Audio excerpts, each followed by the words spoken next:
Isa ka na naman. Tulungan mo na. Diane! Oh, Diane! Diane, please.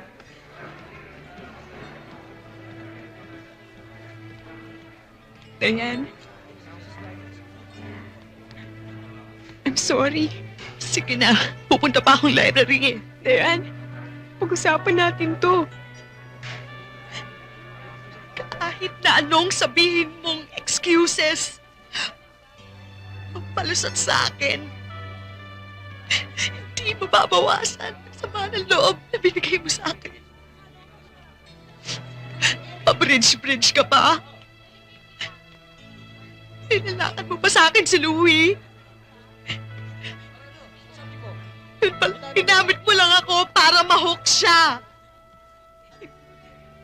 Hindi totoo yan.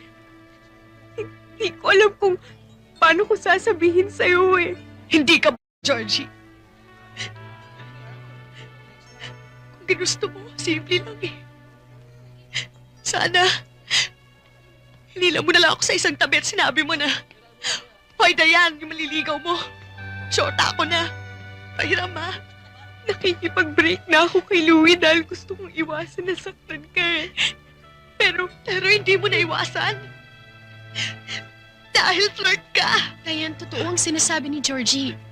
So, alam na ninyo palang lahat all the while? At pinagtakpan niyo pa?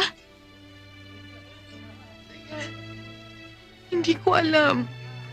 Nabigla rin ako. Dayan, hindi ko naman pwedeng unahan si Georgie. Ayoko makialam kasi personal to eh.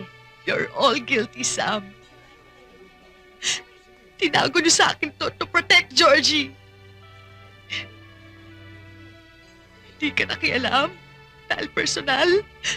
Pero bakit pag may problema kang personal kay Mike, kami ang una mong tinatakbuhan? Kasi ang friendship, personal talaga yun eh. Ayan, gusto kong isipang barkada. Coming from you, ang kapal talaga. Akala mo lang na may barkada. Ang barkada na bubuo ng magkakaibigan. Ang magkakaibigan, hindi nag-aahasan. Naintindihan mo yun? Ha?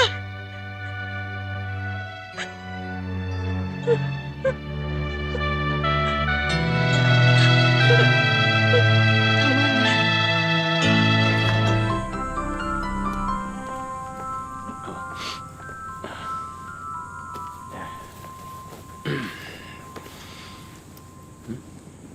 Mag-e-exam pa rin ako sa Ateneo as planned.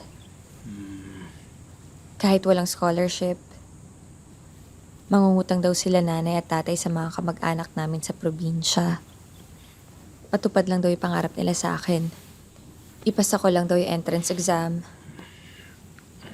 Sila na daw bahala sa lahat. Bait nila, no? Kahit na binigo ko sila. Pero nakipagkasundo ako sa mga magulang ko na hindi na ako makikipagkita sa'yo. Kapalit ng pagpapaaral nila sa akin. Mark, kailangan ko mangako sa kanila. Mark, I'm sorry. Yan lang ba? Okay. Yan lang pala. Sige, alis na ako. May laro pa kami. Bye. Good luck, ha?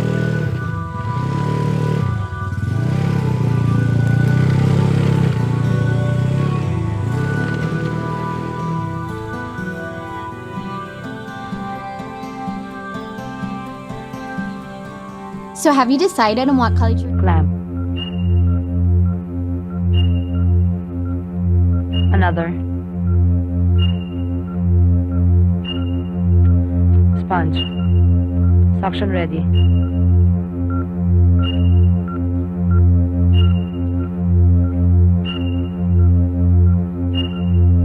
Cut. Sponge.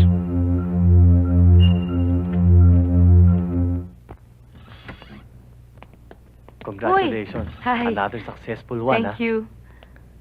Pinapatawag ka nga pala ni Dr. Noriega. May importante daw sasabihin sa'yo. Ha? Ano kaya yun? Don't worry, nothing serious. Oh, pwede ba kitang imbitahin? Aanyayahan sana kitang kumain mamaya sa Tawagan mo labas. na lang ako mamaya sa klinik ko.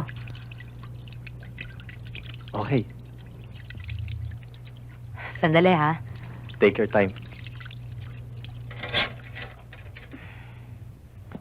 I'll see you later. O sige, Dale. Congrats, ha. Thanks. Come in. Good afternoon, Tuloy, Doctor. Iha.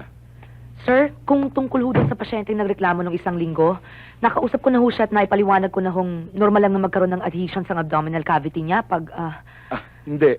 Tama ka ron. Hindi yan ang dahilan kung bakit kita pinatawag.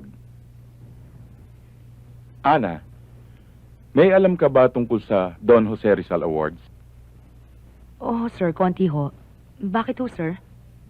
Iginagawa dito ng Medical Association taon-taon para sa pinaka-outstanding na doktor below 30 years old. Doktora Digia, ikinagagala kong ipaalam sa iyo na isa ka sa 2 finalists para sa karangalang ito. Congratulations. Totoo, sir. Hindi ho kayo nagbibiro.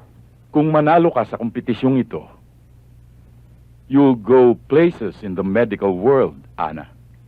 Eh, sino pa ho ba, sir, ang kakumpetensya ko dyan? Isang espesyalista sa EENT sa PGH. Maganda raw ang record niya sa public service. Si Dr. Austria, Dale Austria. Si Dale?